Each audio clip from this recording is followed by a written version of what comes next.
Молдова Республикасында devlet yardımı için kanununda var uymayan положениялар hem yok mexanizmalar, angılar yardım edecekler kimi investitsiya yerlerinde nece devlet yardımı.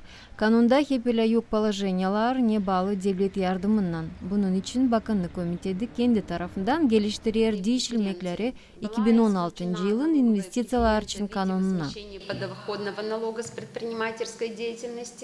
Vergi preferensiyasından çıkarıldı alışverişçilik gelir vergisi hem vama vergilerin import mallarına koyulması. Kimi vergi preferensiyaları angaları vergi kanununa hem vama kodeksine yaklaşmırlar, istedikleri göre değiştirildiler yerdeki vergilere.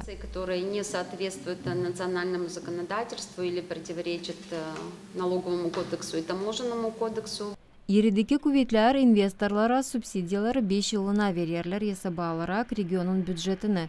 Hem bu yardım verilir sadece Gagavuz avtonomiyasından. Devletin kanunu bunu yapmıyor.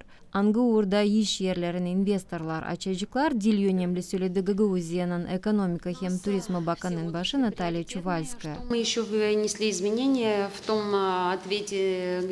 Ne bağlı değişilmeklerle biz geliştirdik değişilmekleri kurumların yapılmasında asosiyasyasında. Bir investor isterse malları yapmak meydanına çıkma bizim yok olalımız.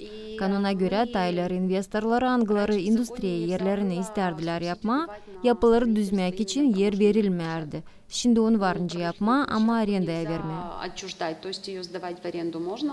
Halk Topluşun başın yardımcısı Alexander Tarnavskiy teklif etti vergi kanunun 32. statyasını tamamlama. Teklif eder inandırma vergiyi yer hizmeti için angısını avtonomiyamız tutturacak.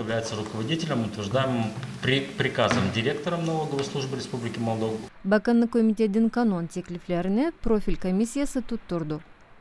Svetlana Dimitrogla, Maria Kazaku, GRT Haberler.